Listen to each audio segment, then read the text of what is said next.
తుంగభద్ర జలాశయంపై కేంద్ర బృందం సంచలన నివేదిక అందించింది. ప్రాజెక్టు గేట్లు మార్చాలని రిపోర్ట్ తయారు చేసింది. అయితే లేకపోతే భవిష్యత్తులో ముంపు తప్పదని హెచ్చరించింది. ఇటీవల డ్యామ్ 19వ గేట్ కొట్టుకుపోవడంతో పరిశీలించిన కమిటీ డ్యాంలోని 33 గేట్లను మార్చాలని నిపుణుల కమిటీ ఆదేశించింది.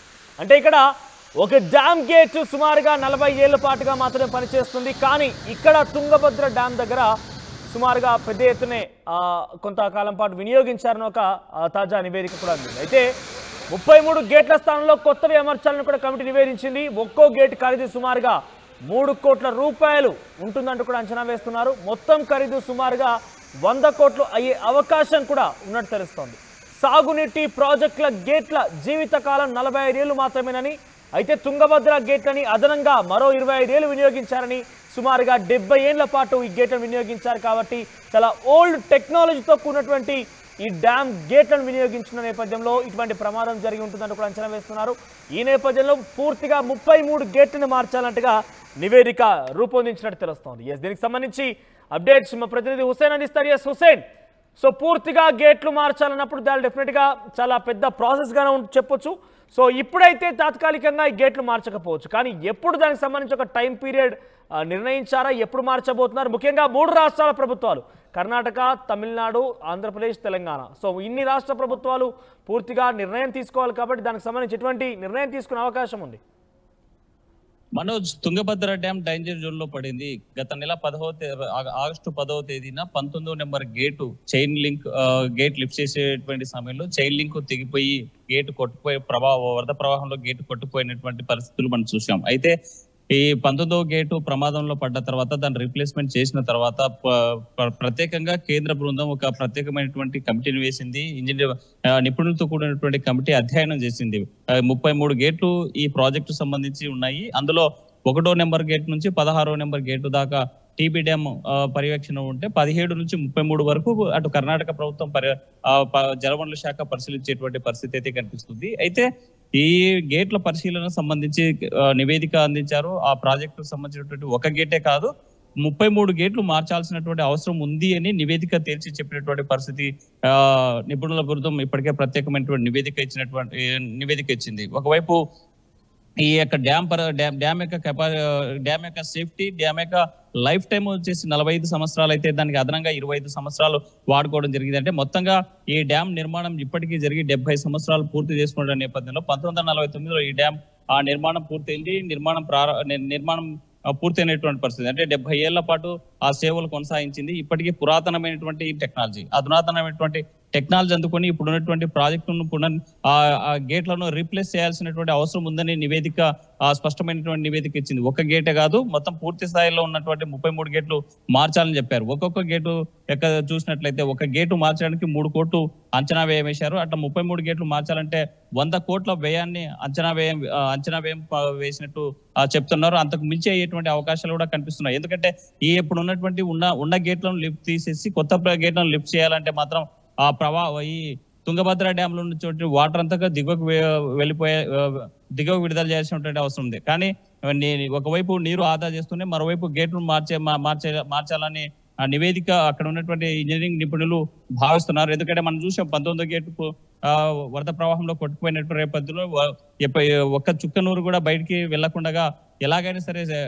దాన్ని పూర్తి స్థాయిలో మనం కాపాడాలి, గేట్ ని మూసేసి వరద ప్రవాహాన్ని ఆపాలనేటువంటి ఉద్దేశంతో రంగంలో దిగినటువంటి కన్నయ్య నాయుడు, ఆ చీఫ్ రిటైర్డ్ ఇంజనీరు, తను అక్కడే 24 గంటల పాటు పర్యవేక్షణ చేస్తూ గేట్లను కూడా తాత్కాలికమైనటువంటి గేట్లను తయారు చేసి అక్కడ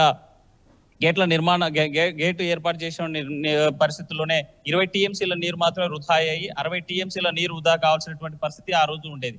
కానీ కొంత కంట్రోల్ చేసినటువంటి పరిస్థితి కనిపించింది. ఇప్పుడు ప్రస్తుతం మనం 1633 అడుగులు ఉంది, 105 టీఎంసీల కెపాసిటీ ఈ రోజుకి ఉన్నటువంటి నేపథ్యంలో వాటర్ ప్రవాహం పెద్ద ఎత్తున పైనుంచి వరద ప్రవాహం వస్తుంది. మరోవైపు డ్యామ్ లో కూడా 105 టీఎంసీల నీరు పూర్తి స్థాయి నీటి మట్టం ఉండడంతో మరి గేట్లు మార్చేందుకు ఎలాంటి టెక్నాలజీ ఉపయోగిస్తారు, లేకపోతే దిగువన మనం 19వ గేటు మార్చాలంటేనే సుమారుగా 1633 అడుగులు ఎత్తు ఉన్నటువంటి ఈ డ్యాము 1613 వరకు అంటే సుమారు 20 అడుగుల 20 అడుగుల మేర తగ్గాలి, వాటర్ ప్రవాహం తగ్గాలంటే 60 టీఎంసీల నీరు దిగువకు విడుదల చేయాల్సినటువంటి పరిస్థితి ఉంది అని ఆందోళన వ్యక్తం చేశారు ఆ రోజు ఉన్నటువంటి నిపుణులు. దీంతో దిగువ ప్రాంతాల్లో ఉన్నటువంటి రైతాంగం అటు కర్ణాటక ఇటు తెలంగాణతో పాటు రాయలసీమ ఏపీలో ఉన్నటువంటి రాయలసీమ ప్రాంతాలన్నీ కూడా తాగునీరు కష్టమవుతుందనేటువంటి భావించారు. ఆ నేపథ్యంలోనే వృధా కాకుండా ఆ రోజు 19వ గేట్ మార్చినటువంటి పరిస్థితి ఉంది. అయితే ఇప్పుడు 33 గేట్లు మార్చాలి అంటే మాత్రం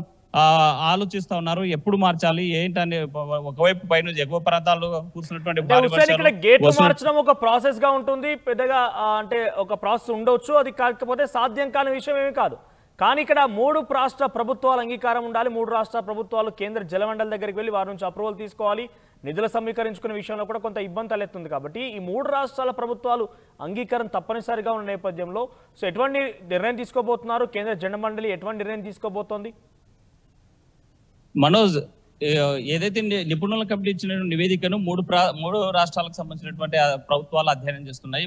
ఈ జలవనరుల శాఖ అటు తెలంగాణ ఇటు ఏపీకి సంబంధించినటువంటి జలవనరుల శాఖ, అది ఈ కర్ణాటక సంబంధించినటువంటి జలవనరుల శాఖ అంతా కూడా సమన్వయంతో అటు టీబీ డ్యామ్ అధికారులతో పరివేక్షణ చర్చించనున్నారు. ఎప్పుడు అది ప్రస్తుతము ఇటు ఏపీలో ఉన్నటువంటి పెద్ద ఎత్తున వరద ప్రవాహం వరదలు వస్తుండడం, మరోవైపు తుఫాను ఉన్నటువంటి నేపథ్యంలో ఈ ప్రాంతంలో ఇప్పటికే అధికారులు అదేవిధంగా ప్రభుత్వం అంతా కూడా నిమగ్నమైనటువంటి పరిస్థితి ఉంది. ఈ నివేదికను తెప్పించుకొని అధ్యయనం చేసిన తర్వాత ఆ 3 ప్రభుత్వాలు ఒక డేట్ అనుకొని, అంటే ఏ రోజు 3 ప్రభుత్వాల సమన్వయంతో కూర్చుందాం అంటే జలవనరుల శాఖ మంత్రులు అదేవిధంగా జలవనరుల శాఖకు సంబంధించినటువంటి అధికారులంతా కూడా ఒక భేటీ కావాల్సినటువంటి అవసరం ఉంది. ఈ నివేదికను తీసుకొని కేంద్ర జలమండలితో మాట్లాడాలి. వాళ్ళు చెప్పేటువంటి సూచనల మేరకు ఇక్కడ గేట్లు మార్చేటువంటి ప్రక్రియ అయితే కొనసాగుతుంది. అయితే ప్రస్తుతం వర్షాకాలం కావడం, ఎగువ ప్రాంతాల నుంచి వరద ప్రవాహం వస్తుండటంతో ఇప్పుడు ఉన్నటువంటి పరిస్థితుల్లో ఇప్పటికిప్పుడు మార్చేటువంటి అవకాశం ఉందా లేదనేటువంటి కూడా పరిశీలించాల్సినటువంటి అవసరం ఉంది. లేదా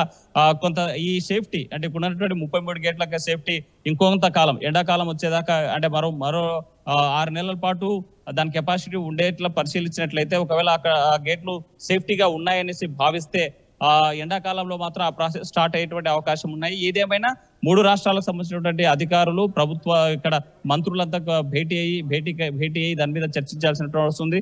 ఈ నివేదిక అంతా కూడా కేంద్ర జలవనరుల శాఖ పరిశీలన జరుగుతుంది కాబట్టి ఎప్పటికప్పుడు ఈ తుంగభద్ర డ్యామ్ సేఫ్టీ మీద కూడా పరిశీలన చేసేటువంటి అవకాశం ఉంది. ఆ రకంగా పర్యవేక్షిస్తా ఉన్నారు. దానికి ఏం చేయాలి, ఆ గేట్ల మార్పులో ఎలాంటి చర్యలు తీసుకోవాలనేటువంటిది 3 రాష్ట్రాల ప్రభుత్వాలు సమన్వయంతో మాట్లాడుకోవాల్సినటువంటి అవసరం అయితే ఎంతనే ఉంది. మనోజ్, రైట్ హుస్సేన్. సో మొత్తం మీద తుంగభద్ర డ్యామ్ గేట్లు చాలా పురాతనమైన, సుమారుగా 70 ఏళ్ల పాటుగా వినియోగించారు. అయితే వారు చెప్తున్న కేంద్రం నివేదిక ఇచ్చింది, ఒక పర్యవేక్షణ అధికారులు అక్కడికి వచ్చారు, పర్యవేక్షించారు. పరిశీలించిన తర్వాత ఒక్కో గేటు వినియోగం సుమారుగా 45 ఏళ్ళు మాత్రమే ఉంటుంది. కానీ అదనంగా 25 ఏళ్ళు వినియోగించుకున్నారు. ఈ డ్యామ్కి సంబంధించి సుమారుగా 70 ఏళ్ళు వినియోగించుకున్నారు. కాబట్టి ఇకపై అవి ఉంటే కనుక ప్రాజెక్టు పూర్తిగా డ్యామేజ్ జరిగే అవకాశం ఉంటుంది, పెద్ద ప్రమాదమే పొంచి ఉంటుందంటూ అంచనాలు రెడీ చేశారు, ఒక రిపోర్టు కూడా రెడీ చేశారు. ఇప్పటికే ఆ రిపోర్ట్ని 3 రాష్ట్రాల ప్రభుత్వాల దగ్గర కూడా ఉంచారు. కేంద్ర జలమండలి కూడా ఈ రిపోర్ట్ రెడీ చేశారు. సో త్వరలోనే తుంగభద్ర డ్యామ్కు సంబంధించిన 33 గేట్లను కూడా మార్చే అవకాశం ఉంది.